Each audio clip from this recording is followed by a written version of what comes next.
नमस्कार दोस्तों, आप सभी लोग बहुत सारे ऐसे एप्लीकेंट स्टूडेंट्स वेट कर रहे थे एलएनआईपी ग्वालियर के प्रॉस्पेक्टस का और किस तरह से इस बार एडमिशन होने वाले हैं उसका वेट कर रहे थे बड़ी बेसब्री से।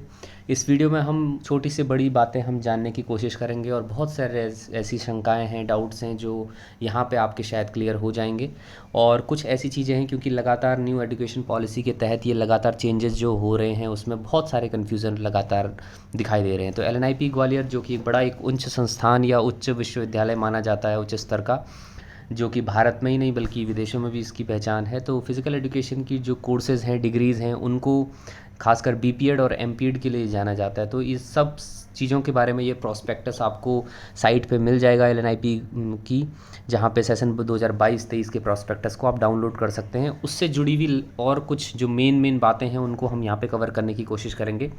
शुरुआत से आखिरी तक आपको बहुत सारी चीज़ें इसमें मिल जाएंगी, जो कि फैकल्टी से लेकर डिपार्टमेंट से लेकर उनकी फैसिलिटीज़ और किस तरह का करिकुलम आपको वहाँ पे मिलने वाला है, वो सब बातें होंगी। लेकिन आपसे जुड़ी हुई बातें और एडमिशन से जुड़ी हुई बातों को हम सबसे पहले जान लेते हैं। दोस्तों, सबसे पहले हम एप्लीकेशन फॉर एडमिशन की बात करते हैं। 1.15 जो पॉइंट है, जिसमें यूजी और पीजी यानी कि बीपीएड और एमपीएड दोनों कोर्सेज़ को इस बार central university entrance test CUET के द्वारा जो है कंडक्ट कराया जाएगा। और वो कंडक्ट कराने वाली एजेंसी होगी नेशनल टेस्टिंग एजेंसी, NTA जिसे कहा जाता है। यूजीसी नेट लगातार NTA कराती जा रही है पिछले 1-2 सालों से, और अब जो है वो यूजी और पीजी कोर्सेज़ भी सेंट्रल यूनिवर्सिटीज़ की यहाँ पे बात हो रही है। तो क्योंकि अपने आप में जो एलएनआईपी है वो सेंट्रल यूनिवर्सिटी है, इसीलिए इसका एंट्रेंस टेस्ट भी इस तरह से कराया जाएगा। फ्रेंड्स, सबसे पहले एक डाउट आपका क्लियर करूं, जहां पे बीपीएड को लेके एक डाउट रहता है कि कौन सी एलिजिबिलिटी होती है। कुछ जगह है जहां पे 12th के बाद आप एंट्री ले सकते हैं डायरेक्ट बीपीएड में, जैसे कि एलएनआईपी ग्वालियर। इसके अलावा भी कुछ ऐसी यूनिवर्सिटीज़ हैं, अगर आप चाहें तो वहाँ भी अप्लाई कर सकते हैं जाके डायरेक्ट 12th के बाद। लेकिन कुछ ऐसी यूनिवर्सिटीज़ हैं जो ग्रेजुएशन यानी कि बीए, बीएससी, बीकॉम या किसी अदर स्ट्रीम से अगर आपने ग्रेजुएशन किया है उसके बाद आप बीपीएड करने के लिए जाते हैं। तो कुल मिला के यहाँ पे एलएनआईपी ग्वालियर में आप 12th के बाद, 12th पास आउट अगर आप हैं तो आप अप्लाई कर सकते हैं। एक और डाउट यहाँ पे मैं अभी क्लियर कर लेता हूँ कि कुछ लोगों का डाउट है कि जो अपियरिंग स्टूडेंट्स हैं, यानी कि जिन लोगों के एग्ज़ाम होने वाले हैं या एग्ज़ाम दे रहे हैं या रिज़ल्ट जो है वो अवेटेड है, तो वो लोग क्या इस फॉर्म को भर सकते हैं। तो सबसे जो क्लियर बात इसमें मेंशन की गई है नीचे, अगर आप इसको स्क्रॉल करेंगे तो आपको दिखाई देगा कि जितने भी जो डेट ऑफ रजिस्ट्रेशन है, मतलब 22 मई जो इन्होंने डेट ऑफ रजिस्ट्रेशन रखी है CUET के एडमिशन फॉर्म के लिए NTA ने, तो वहाँ तक अगर आपका रिज़ल्ट डिक्लेयर हो जाता है, क्योंकि अगर आप फॉर्म भरना स्टार्ट करेंगे, रजिस्ट्रेशन जब करेंगे आप समर्थ पोर्टल पे जाके, जो ये लिंक यहाँ पे जो नीले अक्षरों में आपको दिखाई दे रही है CUET.samarth.ac.in पर जाकर, तो वहाँ पे रजिस्ट्रेशन करने के बाद जितनी भी पर्सनल प्रोफाइल और पर्सनल इन्फॉर्मेशन भरने के बाद आपको अपने मार्क्स को वहाँ पे फिल मैंडेटरी वहाँ पे आपको करना ही होगा। तो कुल मिला के रजिस्ट्रेशन डेट से पहले आपका रिज़ल्ट जो है वो डिक्लेयर हो जाना चाहिए, ताकि आपके पास भले ही आपके पास वो डॉक्यूमेंटेशन ना हो, लेकिन एटलीस्ट वो जो डेटा है वो फिल करने के लिए आपको वहाँ पे मस्ट होगा। यूजी और पीजी दोनों के जो है NTA कराएगा, जैसा मैंने आपको बताया। फ्रेंड्स, अब बात करते हैं 1.15.3, जहाँ पे ऑनलाइन एप्लीकेशन और टेस्टिंग फ़ी जो होगी इस बार, जो एप्लीकेशन फ़ी का जो रहेगा वो अलग अलग तरह से बीपीएड के लिए जो है वो जो NTA को आप पेड करना होगा वो 650 रुपये, अनरिजर्व्ड को, OBC और नॉन क्रीमी जो OBC है, या EWS जो इकोनॉमिकल वीकर सेक्शन है अनरिजर्व्ड, उसको 600, और SC ST PWD को 550 पे करने होंगे। वहीं एप्लीकेशन टेस्टिंग फ़ी जो LNIP को पेड आप करेंगे वो 1000 रुपये आपको अनरिजर्व्ड के रूप में करना होगा, OBC के लिए 900, और तीसरा जो कैटेगरी है SC ST PWD उसमें 800 करने होंगे। मास्टर डिग्री के लिए भी इस तरह का चार्ट आपको यहाँ पे दिखाई दे रहा है, उसको आप आसानी से देख सकते हैं, और अपना जितना भी फ़ीस है वो आपको जानकारी यहाँ पे हो जाती है। अब फ़ीस कैसे आपको पे करनी है, यहाँ पे इसको साफ साफ इन्होंने दिखाया गया है, जिसमें 1.15.4 में बताया है कि एप्लीकेशन या टेस्टिंग फ़ी जो है वो LNIPE ग्वालियर को ही आप इंटरनेट बैंकिंग के थ्रू या NEFT के थ्रू या IMPS के थ्रू जो है इस डिटेल के माध्यम से आप अपनी फ़ीस को जमा कर सकते हैं, जिसमें बैंक अकाउंट होल्डर और इससे संबंधित जितनी भी डिटेल्स हैं वो यहाँ पे दी हुई है। तो इस तरह से आपको NTA को पे करना हो सकता है, और डायरेक्ट आप LNIP ग्वालियर को भी यहाँ पे करेंगे। तो टोटल फ़ी जो आपकी हो जाएगी वो सामने आपको दिखाई दे रही है 1650 और 1600 और इस तरह से 1550 कुछ रहेगी।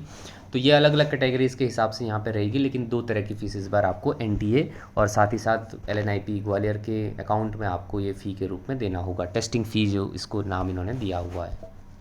अब दोस्तों, अगर आप कुछ एडमिशन से के बाद जब आपका एडमिशन हो जाता है तो वहाँ पे किस तरह का कोर्स ड्यूरेशन रहेगा उसके बारे में अगर हम देखें तो बीपीएड में 8 सेमेस्टर आपके होंगे, जो कि 4 साल में होगा, और 1 साल में 2 सेमेस्टर, 6 महीने का 1 सेमेस्टर होता है, जिसमें मिनिमम एलिजिबिलिटी क्राइटेरिया जैसा कि 10+2 आपका रहता है। टोटल सीट्स जो हैं वो स्टडी सेंटर के हिसाब से अगर आप देखें तो एलएनआईपी ग्वालियर में आपको 100 सीटें मिलती हैं, वहीं एनईआरसी जो नॉर्थ ईस्ट का जो कैंपस है एलएनआईपी गुवाहाटी, वहाँ भी आपको 100 सीटें मिलेंगी। मास्टर डिग्री में 4 सेमेस्टर होंगे, 2 साल का ये रहेगा, जिसमें बीपीएड जो है वो मिनिमम एलिजिबिलिटी क्राइटेरिया के रूप में रहता है, और 80 सीटें एलएनआईपी ग्वालियर में और 40 सीटें एनईआरसी एलएनआईपी गुवाहाटी में आपको यहाँ को देखने को मिलते हैं। फ्रेंड्स, अब सबसे इम्पॉर्टेंट चीज़ जो ये आती है जहाँ पे एडमिशन शेड्यूल की हम बात करते हैं कि लास्ट डेट जो ऑनलाइन सबमिशन होगा ऑनलाइन एप्लीकेशन फॉर्म को भरने का, वो 22 मई को रहेगा, जो कि 5 बजे इसका लास्ट रहेगा। और जो यहाँ पे भी लिंक दिया हुआ है और ऊपर भी लिंक दिया था, समर्थ जो वेबसाइट है, वहाँ पे जाके आप अपने एप्लीकेशन फॉर्म को भरेंगे। लास्ट डेट जो है वो सक्सेसफुल फ़ी पेमेंट जो करेंगे आप, तो वो भी 22 तारीख को ही रहेगी। करेक्शन का विंडो जो है वो 25 से 31 तारीख तक रहेगा मई में, लेकिन आप ध्यान से अपने फॉर्म को भरें ताकि किसी भी तरह के करेक्शन की नीड ना हो। एडमिट कार्ड जो है डाउनलोड होने का जो एनटीए की वेबसाइट से ही होगा, तो वो यही समर्थ का जो अभी वेबसाइट है या nta.ac.in से आप एडमिट कार्ड जो है वो डाउनलोड कर पाएंगे।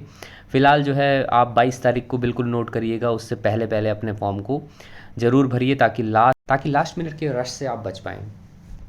डेट ऑफ रिटर्न टेस्ट अगर ऑनलाइन हम देख रहे हैं, जहाँ पे 1st और 2nd वीक ऑफ जुलाई में यहाँ पे दिया गया है, तो ये जुलाई में टेंटेटिवली बेसिकली यहाँ पे पहले या दूसरे हफ्ते में जुलाई के होने वाला है 2022 के। ड्यूरेशन ऑफ रिटर्न एग्ज़ाम या टाइमिंग ऑफ रिटर्न टेस्ट ये अभी अनाउंस नहीं किया गया है। जितने भी सेंटर, डेट, टेस्ट सब्जेक्ट्स हैं, उन सबको अभी अनाउंस नहीं किया गया है। सीट की अवेलेबिलिटी आपको एलएनआईपी ग्वालियर में इस तरह से मिलेगी, जहाँ पे अनरिजर्व्ड के लिए 35 मैन के लिए रहेगी, वुमेन के लिए 15 रहेंगी, और टोटल सीट जिसमें अनरिजर्व्ड के लिए 100 में से 50 होंगी। एससी के लिए 15% यहाँ पे कोटा होगा, जिसमें मैन में 11 और वुमेन में 5 होंगी। एसटी के लिए 7.5% होगा, और ओबीसी नॉन क्रीमिलियर के लिए 27% रहेगा। ईडब्ल्यूएस जो कि 10% रहेगा, जिसमें कि मैन के लिए 7 और वुमेन के लिए 3 सीटें रिजर्व रहेगी। ये मैं सिर्फ एलएनआईपी ग्वालियर की बात कर रहा हूँ। उसके अलावा एलएनआईपी हम अगर बात करें गुवाहाटी की, तो अनरिजर्व्ड में यहाँ भी 50 सीटें रिजर्व रहेंगी, जैसे आपके ग्वालियर में हैं। लगभग इसी तरह से 15 और 7.5%, और हर तरह की चीज़ें क्योंकि दोनों ही कैंपस में आपको देखने को मिलती हैं।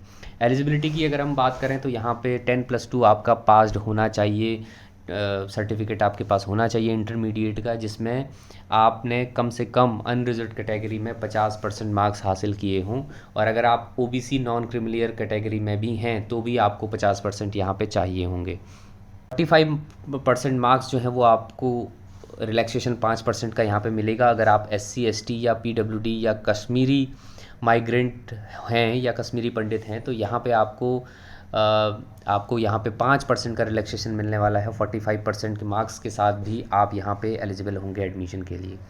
Maximum age of the candidate होगी 21 साल एज ऑन 1 जुलाई 2022, जो कि आपको 3 साल का रिलैक्सेशन यहाँ पे मिलने वाला है, जहाँ पे ओबीसी और नॉन क्रीमिलियर कैंडिडेट, और 5 साल का जो है वो आपको SC और ST कैंडिडेट को यहाँ पे मिलने वाला होगा। तो 21 साल आपकी मैक्सिमम ईयर होनी चाहिए, ये बात ध्यान रखिएगा। ज़रूरी बात यहाँ पे इस बार मेंशन की गई है 3.8 में फीमेल कैंडिडेट्स के लिए। बीपीएड में अगर आप एप्लीकेंट बीपीएड के अगर आप हैं, तो फीमेल कैंडिडेट्स के लिए अगर मैरिड वुमेन कोई है तो वो एलिजिबल नहीं होंगी एडमिशन के लिए। तो ये साफ और सीधी बात यहाँ पे स्पष्ट से तरीके से लिखी है कि बीपीएड में अगर आप हैं तो आप जो है मैरिड वुमेन अगर आप हैं तो बीपीएड आप नहीं कर सकते एलएनआईपी ग्वालियर से। लेकिन अगर आप मास्टर डिग्री यानी कि एमपीएड अगर आप कर रहे हैं तो उस वक्त कुछ कंडीशंस अलग हैं, उसके बारे में हम बात करने वाले हैं। इस बात करें मास्टर ऑफ फिज़िकल एजुकेशन की, तो इसमें एडमिशन शेड्यूल में बहुत सारी डेट्स को टू बी अनाउंस्ड लिखा हुआ है, लेकिन कुछ चीज़ें हैं जैसे स्पोर्ट्स स्किल प्रोफिशिएंसी टेस्ट जो है वो गुवाहाटी में 5 और 6 अगस्त को टेंटेटिवली बताया गया है। साथ ही साथ ग्वालियर में 10 से 12 अगस्त में ये कंडक्ट कराया जाएगा, अभी टेंटेटिवली इस तरह से है। उसके अलावा ज़्यादातर जो चीज़ें हैं वो टू बी अनाउंसड ही हैं, लेकिन सीट्स जो की बात अगर हम करें तो LNIP ग्वालियर में 40 सीटें रहेंगी और NERC गुवाहाटी में आपको 80 सीटें ग्वालियर में रहेंगी और 40 सीटें जो है वो आपको गुवाहाटी में मिलने वाली है, जिसमें अलग अलग तरह से रिजर्वेशन का जो मार्जिन रहेगा वो इस तरह से रहने वाला है। आप देखिए, अगर आप किसी भी कैटेगरी में आते हैं तो आप अपनी कैटेगरी के हिसाब से यहाँ पे देख सकते हैं। एलिजिबिलिटी की बात करें तो बैचलर ऑफ फिजिकल एजुकेशन यानी कि BPED आपका होना चाहिए, एटलीस्ट 50% मार्क्स। अगर आप UR यानी कि अनरिजर्व्ड या OBC नॉन क्रीमिलियर कैटेगरी में है तो 50% मार्क्स कम से कम आपकी BPED में कंप्लीट होने चाहिए। और अगर आपके 45% मार्क्स हैं और आप SC और ST कैटेगरी या PWD कैटेगरी में हैं या जो बाकी की कैटेगरीज़ हैं इनमें आप लाई करते हैं तो 45% मार्क्स भी इनफ होंगे आपके एडमिशन में एलिजिबिलिटी के रूप में आपको आने के लिए। एडमिशन प्रोसीजर में अगर देखें MPED के तो 60 मार्क्स आपको रिटन टेस्ट के होंगे जिस तरह से BPED में था, और वहाँ स्किल प्रोफिशिएंसी टेस्ट जो है 40 मार्क्स का ऐसे ही यहाँ पे भी होने वाला है। तो ये सारे जितने भी स्पोर्ट्स लिखे हुए हैं, बैडमिंटन, बास्केटबॉल से लेकर योग तक, वॉलीबॉल, योग तक, ये सारे में आप किसी भी एक में स्किल प्रोफिशिएंसी टेस्ट दे सकते हैं, जो लेकिन यहाँ पे किसी भी तरह का फिजिकल फिटनेस टेस्ट यहाँ पे कंडक्ट नहीं कराया जाएगा। फीमेल कैंडिडेट्स के लिए मैं बात कर रहा था, जैसे कि BPED में जो है वो फीमेल कैंडिडेट अगर कोई अगर मैरिड वुमेन है तो वहाँ पे उसको एलिजिबल नहीं करा गया है, लेकिन अगर यहाँ पे मैरिड वुमेन अगर कोई है तो वो एलिजिबल होगी एडमिशन के लिए मास्टर डिग्री MPED के लिए, लेकिन she conceives during the course she will have to discontinue her study for at least 1 academic year। मतलब अगर इन बिटवीन द कोर्स जो अगर उसको वो कंसीव करती हैं, प्रेग्नेंट होती है या कंसीव करती हैं, तो वो डिसकंटिन्यू करेंगी एटलीस्ट 1 साल, 1 एकेडमिक ईयर के लिए उनको डिसकंटिन्यू करना होगा, और उसके बाद वो जॉइन बैक वो कर सकती है, वापस आके ज्वाइन कर सकती है, और जहाँ से उन्होंने सेमेस्टर छोड़ा था वहाँ से वो उन सेमेस्टर को maximum duration of the course को माइंड में रख के वो कंप्लीट कर सकती है। तो यहाँ पे थोड़ा सा रिलैक्सेशन वुमेन जो हैं, मैरिड वुमेन जो है उनको यहाँ पे दिया गया है। फ्रेंड्स, अगर आप अलग अलग तरह के एनेक्चर 13, एनेक्चर 14 इस तरह के उसमें जाएंगे तो वहाँ पे BPED की जितने भी आपके जिस तरह के स्टैंडिंग ब्रॉड जंप या और भी फिजिकल फिटनेस टेस्ट के जो आइटम्स हैं उसके बारे में आपको डिटेल्ड नॉर्म्स यहाँ आपको मिलेंगे। अगर मेंस में जैसे आपने स्टैंडिंग ब्रॉड जंप में अगर आपने 2.85 मीटर से उतना या फिर उससे ज़्यादा अगर आप कूदते हैं तो वहाँ पे आपको 100 पॉइंट मिलने वाले हैं। वुमेन के लिए थोड़ा सा और अलग रहेगा क्राइटेरिया। तो इस तरह के नॉर्म्स को यहाँ पे आप दे सकते हैं और अपनी तैयारी इस रूप में कर सकते हैं। तो जब आप इसको डाउनलोड करेंगे तो एनेक्चर 14, 13 यहाँ आपको लास्ट में, लगभग लास्ट में आपको ये सारी डिटेल्स आपको मिलने वाली हैं। इसी में एनेक्चर 19 में आपको फीस स्ट्रक्चर भी BPED का यहाँ पे मिल जाएगा, जिसमें कुल मिला के जो ग्रैंड टोटल की अगर मैं बात करूँ तो ग्रैंड टोटल आपको यहाँ पे दिखाई दे रहा है। इंडियन स्टूडेंट्स की बात करें तो 86,680 मतलब 86,680 रुपीज़ यहाँ पे आपको ग्रैंड टोटल रहेगा, जिसमें पहले सेमेस्टर में 50,000 के आसपास और दूसरे सेमेस्टर में 36,000 के आसपास ये सालाना जो है वो एक फ़ीस यहाँ पे दी गई है। फॉरेन स्टूडेंट्स के लिए थोड़ा डिफरेंट रहेगी। तो ये भी एनेक्चर 19 और 20 जो मास्टर डिग्री के लिए थोड़ा सा और अलग होगा। तो ये सारी डिटेल यहाँ पे फ़ीस स्ट्रक्चर भी आपको यहाँ पे देखने को मिलेंगे अलग अलग कोर्स के। तो फ्रेंड्स, ये वीडियो में एक कोशिश थी कि आपको LNIP ग्वालियर के इस प्रोस्पेक्टस में छोटी छोटी जो बातें हैं या कन्फ्यूज़न है उनके बारे में बता दें। मैं एक बार और रिकॉल आपको करवा दूं। पहली बात तो एक डाउट जो कई लोगों के मन में है कि जो 12th के बच्चे हैं अगर वो अपीयरिंग में हैं तो वो क्या भर सकते हैं। वो ज़रूर भर सकते हैं, लेकिन ध्यान ये रखना है कि रजिस्ट्रेशन डेट जो लास्ट है जो कि 22 तारीख को, मई 22 तारीख को रहेगी, उससे पहले उनका रिज़ल्ट ज़रूर आ जाना चाहिए, क्योंकि उसकी डिटेल आपको रजिस्ट्रेशन फॉर्म में भरनी होगी। तभी आपका एप्लीकेशन ID NTA की साइट से आपको, समर्थ की साइट से आपको मिल पाएगा।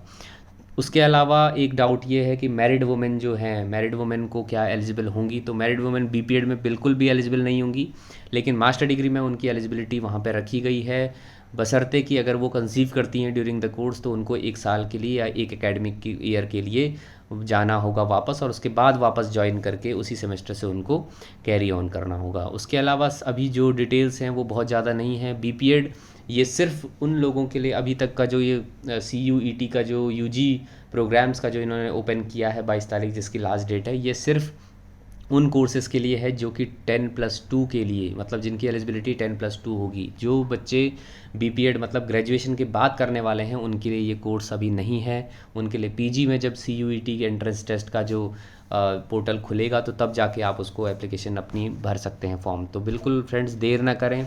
जितने भी स्टूडेंट, जितने भी एप्लीकेंट्स इस बार एलएनआईपी की तैयारी कर रहे हैं वो भी ज़रूर सिलेबस को ज़रूर देखें और जितनी भी डिटेल्स हैं उसके हिसाब से अपनी तैयारी करना स्टार्ट कर दें। टेंटेटिव डेट्स अभी तक अनाउंस हुई हैं, बहुत सारी डेट्स अनाउंस होना बाकी हैं, उनकी भी अपडेट हम आपको देते रहेंगे।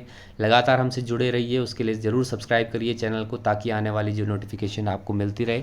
फ़िलहाल के लिए बस इतना ही कोशिश थी आपको इस प्रॉस्पेक्टस के बारे में ज़्यादा से ज़्यादा डिटेल्स देने की। फ़िलहाल के लिए बहुत बहुत धन्यवाद। वीडियो पसंद आया हो तो लाइक ज़रूर करिएगा। Thank you so much.